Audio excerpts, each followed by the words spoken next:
World cup ഒരു പ്രത്യേക കളിക്കാരന് വേണ്ടി മുൻകൂട്ടി നിശ്ചയിച്ചതാണ്. അതേമാതിരി ഫിഫ ടൂർണമെന്റ് വെറും പണത്തിനും മാർക്കറ്റിങ്ങിനും വേണ്ടിയുള്ളത് മാത്രമാണെന്ന് ഒരു ടീമിന്റെ ഹെഡ് കോച്ച് വന്ന് തുറന്നു പറയുകയാണ്. കാര്യം നോക്കാം. ഇന്നലത്തെ അർജന്റീന ഈജിപ്ത് മാച്ചിൽ ഈജിപ്തിന്റെ തോൽവിക്ക് ശേഷം അവരെ ഹെഡ് കോച്ചായ ഹൊസാം ഹസൻ വന്നിട്ട് പറയുകയാണ്, ഫിഫ ടൂർണമെന്റ് അല്ലെങ്കിൽ ഈ ലോകകപ്പ് വെറും പണത്തിനും മാർക്കറ്റിങ്ങിനും വേണ്ടിയുള്ളതാണ്.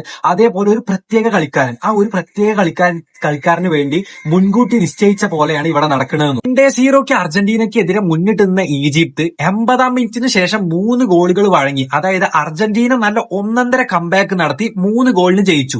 പക്ഷെ ഇവിടെ വിവാദം എന്താന്ന് വെച്ചാൽ അവസാന ഗോൾ അടിച്ച എൻസോ ഫെർണാണ്ടസിന്റെ ഗോളിന് വഴിയൊരുക്കിയ സമയത്ത് അർജന്റീന ബോക്സിൽ ഈജിപ്തിന് ഒരു പെനാൾട്ടി നിഷേധിച്ചു എന്നാണ് പറയുന്നത്. ഇതിനെതിരെ പല അഭിപ്രായങ്ങൾ ഉണ്ടെന്നുണ്ടെങ്കിലും നിങ്ങളെ അഭിപ്രായം ഒന്ന് കമന്റ് ചെയ്യുക. കാരണം ഗോളാണോ അല്ലെങ്കിൽ പെനാൾട്ടി നൽകണോ എന്നാണ്. ഇതിനുശേഷം തന്നെ അവരെ കോച്ചായ ഹസൻ വന്ന് പറയുന്നത് അർജന്റീനയേക്കാൾ എത്രയോ മികച്ച ടീം അല്ലെങ്കിൽ മികച്ച രീതിയിലാണ് ഈജിപ്ത് കളിച്ചത് എന്നാണ്.